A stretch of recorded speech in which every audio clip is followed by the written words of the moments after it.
Hi, hello, Vanakkam. Financial management, cost of capital chapter in 10 minutes. Straight away we'll go into the chapter. Suppose this is the balance sheet of a company. The liabilities represents the source of the funds and the asset side represents the application of the funds. So obviously, you assets you have to raise money, and the money raised you can raise in various forms, either through issue of equity share or preference share or debenture or raising bank loan. They will not be giving it for free of cost. Obviously, they will expect something in return. Equity share capital, they will be expecting dividend. Preference are the preference debenture or bank loan, they will be expecting interest. That means each source of capital involves a cost. That's the cost of capital. And the cost of capital in the percentage calculate in the chapter of purpose.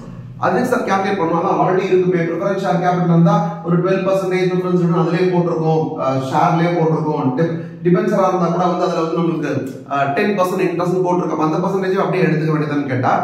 இங்க போட்ற percentage தான் ஒரு company cost of கேபிட்டலா இருக்கணும்ன்ற அவசியம் கிடையாது. அது ஏன் அப்படின்றத first தெரிஞ்சுக்கலாம்.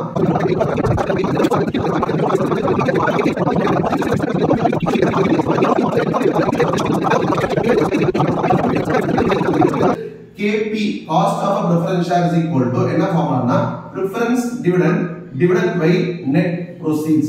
இந்த net proceeds என்ன அப்படினு சொன்னா issue proceeds minus flotation cost. This is net proceeds. Now, 12 by 76 is order bottom.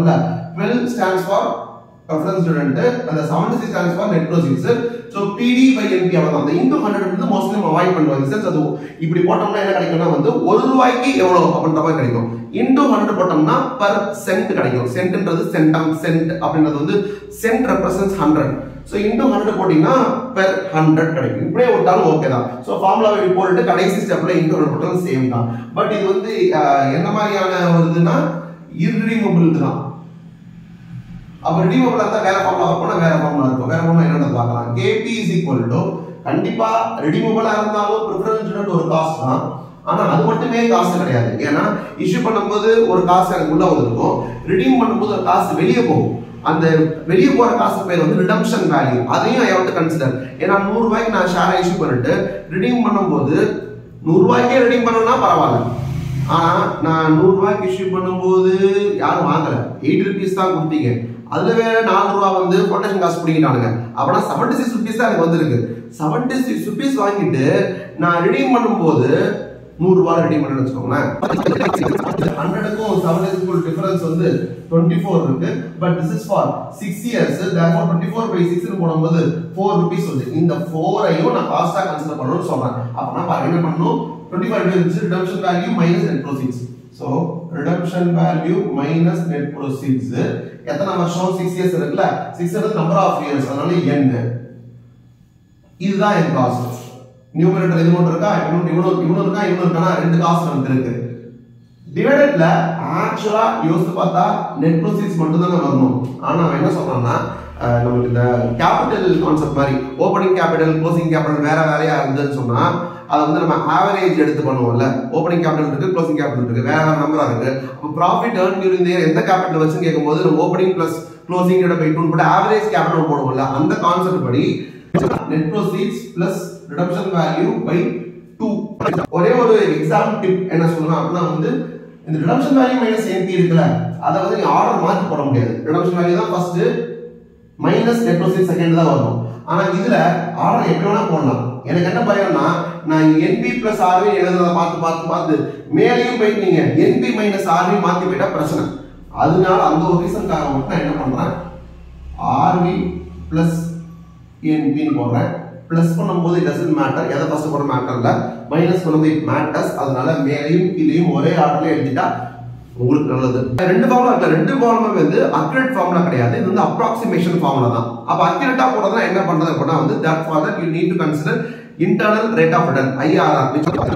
Next debenture பார்க்கணும். பிகாஸ் பிரெஃபரன்ஸும் டிபென்ச்சரும் கிட்டத்தட்ட சேம். ஏன்னா இவனுக்கு ஒரு பர்சன்டேஜ் போட்டுருக்கும், இவனுக்கு ஒரு பர்சன்டேஜ் இருக்கும். அதனால அந்த வகையில ரெண்டு பேரும் சேம். ஆனா பிரெஃபரன்ஸுக்கும் டிபென்ச்சருக்கும் ஒரு மெயினான டிஃபரன்ஸ் என்ன அப்படின்னா preferenceன்றது dividend. Preference கொடுக்கிறது dividend. Dividend is after payment of tax. It is an appropriation of profit. ஆனா interest அப்படி கிடையாது. Interestன்றது profit calculate பண்றதுக்கே interestன்றது ஒரு expense தான். இந்த இன்ட்ரெஸ்ட் ஒருத்தன் இல்ல அப்படின்னு சொன்னா நான் அதிகமான டாக்ஸ் கட்டிட்டு இருப்பேன். ஆனா இன்ட்ரெஸ்ட் ஒருத்தன் வந்ததுனால என் ப்ராஃபிட்டை குறைச்சு விட்டான். ப்ராஃபிட்டை குறைச்சு விட்டதுனால இன்ட்ரெஸ்ட் அமௌண்ட் எவ்வளவு இருக்கோ on that amount I will not be necessary, I will not be required to pay tax அப்படின்றதுனால எனக்கு ஒரு டாக்ஸ் சேவிங்ஸ் இருக்கு. சோ எஃபெக்டிவ்லி preference dividendக்கு பதிலா இங்க இன்ட்ரெஸ்ட் போட போறோம். ஆனா அப்படியே விட போறது இல்ல, 1 minus t போட போறோம். வாட் இஸ் 1னா literally 100% இது. t ன்றதுனா tax rate 100%, 100 by 100, 30%, 30 by 100, 100 by 100 is 1, 30 by 100 is 0.3, therefore 1 ல இருந்து 0.3% 0.7. So 10 into 0.7 போட்டோம்னா 7 rupees னு வரும். That is what the cost for debenture, that too for a irredeemable debenture. கீழ அதே net proceeds தான் same. அப்ப என்ன சார் preference dividendலாம் இன்ட்ரெஸ்ட் போட்டு into 1 minus போட்டா முடிஞ்சா அவ்வளவுதான். அப்ப இந்த ஃபார்முலா நான் திருப்பி எழுத வரல, டைம் இல்ல. KD of a redeemable debenture என்ன வரும்னா இந்த இடத்துல I into 1 minus c போட போறோம். மீதி எல்லாம் அதே கதை, அதே உருட்டு, அவ்வளவுதான் முடிஞ்சு போச்சு. Next we come to equity. ஈக்விட்டிக்கு என்ன காசுன்னு பார்த்தா ஆக்சுவலா ஈக்விட்டிக்கு வந்து கொஞ்சம் கஷ்டம் கால்குலேட் பண்றது. ஏன்னா அது ஸ்பெசிஃபிக்கா ஒரு பர்சன்டேஜ் கிடையாது. இன்ஃபேக்ட் அது டிவிடெண்ட் கண்டிப்பா கொடுக்கணும், கொடுக்க கூடாது, எவ்வளவு கொடுக்கணும்னு எந்த ஒரு ரூலுமே கிடையாது. அதனால தான் நம்மளுக்கு கண்டுபிடிக்கிறதுன்னு கேட்டா there are various methods to calculate இது. ஒன் ஆஃப் தி மெத்தட்ஸ் வந்து ரொம்ப சிம்பிளானது வந்து dividend price method. Dividend price method அப்படினா என்ன அர்த்தம்னா dividend divided by price into 100 போட்டா பரவாயில்ல, இன்டர்னல் பரவாயில்ல. இல்லனா earnings dividends வந்து D1 first year level dividend. ஏன்னா இப்போ இருக்க price will depend upon the first year's dividend. அதே மாதிரி இப்போ இருக்க price will depend on the first year's earnings per share. So earnings by price into 100 போட்டோம்னா எனக்கு earnings price வந்துரும். அதுக்கு அப்புறம் என்ன வந்து உங்களுக்கு growth model ஒன்னு, Gordon's growth model ஒன்னு இருக்கு. அது என்ன அப்படினா இதே ஃபார்முலா தான் D1 divided by P0 தான், பட் பிளஸ் வந்து ஒரு G ன்னு ஒன்னு வரும். What is this G அப்படினா G is equal to BR. What is B அப்படினா வந்து retention ratio. R என்னன்னா rate of return. நாம ஒரு பர்టిక్యులர் அமௌண்ட் சம்பாதிக்கிறோம். ஃபார் எக்ஸாம்பிள் 5 ரூபாய் EPS சம்பாதிக்கிறோம்னா 5 ரூபாயும் டிவிடெண்டா கொடுத்தா ஓகே முடிஞ்சு போச்சு. ஆனா 5 ரூபாயில 3 ரூபாய் தான் நம்ம டிவிடெண்டா கொடுக்குறோம்னு சொன்னா பாக்கி 2 ரூபாய் ரீடைன் earnings இருக்கா. இந்த ரீடைன் earnings நம்ம ரீஇன்வெஸ்ட் பண்ணலாம் கம்பெனிக்குள்ளேயே. ரீஇன்வெஸ்ட் பண்ணா அதுல இருந்து நமக்கு கொஞ்சம் ரிட்டர்ன் கிடைக்கும், earnings கிடைக்கும். அந்த ரிட்டர்ன் திருப்பி ரீஇன்வெஸ்ட் பண்ணும்போது ஒரு பர்சன்டேஜ் கிடைக்குது. அதுதான் வந்தா இது ஒரு மெத்தட், Gordon growth model. அப்புறம் வந்து realised yield which is nothing but the IRR, internal rate of return. IRR is what? IRR is the rate at which the present value of cash inflows matches with the present value of cash outflow. இது வந்து discounting பண்ணி கண்டுபிடிக்கிறது. உங்களுக்கு நான் செப்பரேட்டா இன்னொரு chapter நடத்துறேன். என்னன்னா ஒரு share வாங்கினா என்னென்ன இன்ஃப்ளோ கிடைக்குது, என்னென்ன அவுட்ஃப்ளோ இருக்கு அப்படின்றத பார்த்து அந்த இன்ஃப்ளோவையும் அவுட்ஃப்ளோவையும் டிஸ்கவுண்ட் பண்ணி கரெக்டா எந்த ரேட்ல மேட்ச் ஆகுதோ தட் இஸ் த காஸ்ட் அப்படின்னு சொல்றதா வந்து YTM for debt and preference, realised yield for equity. அவ்வளவுதான். இன்னொரு லாஸ்ட் மெத்தட் வந்து என்ன பண்ணா வந்து CAPM. CAPM வந்து என்ன பண்ணா வந்து that method is based on the concept of risk free rate of return. அதுக்கப்புறம் there is something called beta. அதுக்கப்புறம் வந்து மார்க்கெட் ரிட்டர்ன்ல இருந்து இந்த ரிஸ்க் ஃப்ரீயா மைனஸ் பண்ணும். அதாவது ரிஸ்கே எடுக்காம ஒரு ரிட்டர்ன் எடுக்க முடியும் அப்படின்னு சொன்னா அதான் இந்த ரேட். ஃபார் எக்ஸாம்பிள் இது 7% வச்சுக்கோங்க. ஆனா மார்க்கெட்ல போய் இன்வெஸ்ட் பண்ணாங்கன்னா கண்டிப்பா அதோட அதிகமா கிடைக்கும்.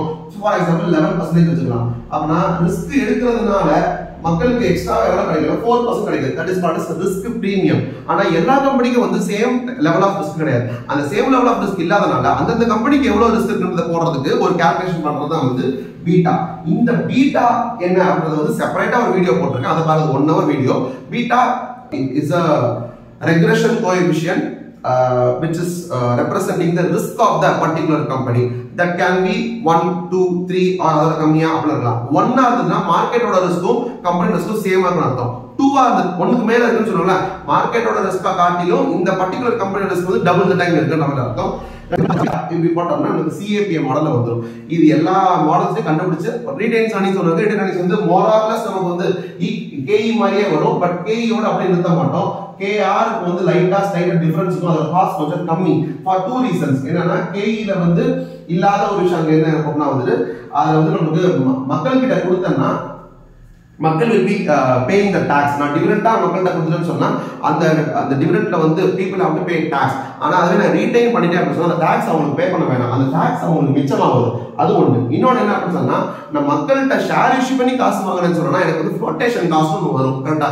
அந்த flotation cost I can avoid if I retain money. அந்த flotation cost percentage அதையும் மைனஸ் பண்ணா 1 minus f னு சொல்றோம். flotation cost percentage f னு சொல்றோம். அப்ப ke வந்து ஒரு ரேட் இருக்குன்னு சொன்னா ஒரு காசு இருக்குன்னா அதை விட 1 minus t மல்டிப்ளை பண்ணா சின்ன நம்பர் ஆகும்ல, அதுல 1 minus பண்ணா சின்ன நம்பர் ஆகும்ல, அதுதான் kr இருக்கும். அந்த concept because of people's tax is avoided and I am avoiding flotation cost. இந்த ரெண்டு ரீசனால இது வருது. இப்படி எல்லாம் கண்டுபிடிக்கிற காஸ்ட வரிசையா லிஸ்ட் அவுட் பண்ணோம் அப்படின்னு சொன்னோம்னா ஒரு 4-5% வந்துரும். கரெக்ட்டா? ஆனா எனக்கு கம்பெனிக்கு வந்து காஸ்ட் ஆஃப் கேபிட்டல் 1% தான் இருக்கணும். preference கொண்டு இருக்கு ரீடைனிங்ஸ் கொண்டு இருக்கு ஈக்விட்டி கொண்டு இருக்கு இத்தனை இருந்ததுன்னா we cannot analyze any project because ஒரு ப்ராஜெக்ட் பார்த்தானா அந்த ப்ராஜெக்ட்ல say they are telling 16% return கொடுக்குது அந்த ப்ராஜெக்ட்ல அப்படின்னு சொல்றாங்க. பட் நமக்கு 12 இருக்கு 10 இருக்கு ஒரு 18 இருக்கு ரிசர்வ்ஸ் ரீடைனிங்ஸ் ஒரு 16 இருக்கு இத்தனை பர்சன்டேஜ் இருக்குன்னு சொன்னா we cannot compare இத்தனை percentage with 1%. அப்ப we need a one consolidated percentage which can be matched with the 16% return. அந்த ரேட் இப்பெல்லாம் வந்து weighted average rate of cost of capital. ஓகேவா? ஏன் weighted average இருக்கணும், சிம்பிள் ஆவரேஜ் இருக்க கூடாதுன்னு கேட்டா 18 16 12 10 இந்த சிம்பிள் ஆவரேஜ் எடுத்தோம்னா ஒரு நம்பர் கிடைக்கல, அந்த நம்பர் கரெக்ட்டா நம்பர் கிடையாது. because 18% காஸ்ட்ல நாம ரைஸ் பண்ற ஃபண்ட் வந்து ஒரு 60 lakhs ஆகணும். இந்த 16% ல வந்து ரைஸ் பண்ற ஃபண்ட் ஒரு 20 lakhs ஆகணும். 12% ரைஸ் பண்றது ஒரு 15 lakhs ஆகலாம், இது 5 lakhs ஆகலாம். இப்ப 60 20 80 95 100 மொத்தம் அந்த 100 lakhsல நான் இந்த டெட் வாங்குறது வெறும் 5 lakhs தான். ஆனா ரொம்ப சீப். ஆனா 60 lakhs வந்து நான் ஈக்விட்டி வாங்கிட்டேன், அது ஈக்விட்டி ரொம்ப காஸ்ட்லி. அப்ப இந்த 18%க்கு நிறைய வெயிட்டேஜ் கொடுக்கணும், இந்த 10%க்கு கம்மி வெயிட்டேஜ் கொடுக்கணும். அப்படி கொடுத்தா தான் வந்து எனக்கு கரெக்டான நம்பரா கிடைக்கும். அதனால தான் we are using weighted average cost of capital. அந்த weighted average வந்து nothing but 60 lakhs into இது into இது into total நம்பர் கிடைக்கும். that divided by 100 lakhs into 100 போட்டா ஒரு நம்பர் வரல, அதுதான். பட் நம்ம அப்படி பண்ண மாட்டோம். 60 lakh by 100 0.6 20 lakh by 100 0.2 அப்படி ஒரு வெயிட்ஸ் கண்டுபிடிச்சு ரேட்டால மல்டிப்ளை பண்ணதுக்கு அப்புறம் ஒரு நம்பர் கிடைக்கும்ல, அதெல்லாம் ஆட் பண்ணோம்னா இந்த நாலு நம்பருக்கு நடுவுல ஒரு நம்பர் வரும். that is the weighted average cost of capital that should be used to compare the return from a particular project. If the return from a project is at least equal to cost of capital or better or higher, அப்ப choose பண்ணலாம். cost of capital அளவுக்கு கூட return வரல அப்படின்னு சொன்னா you have to reject the project. This is the summary of cost of capital chapter. Thank you.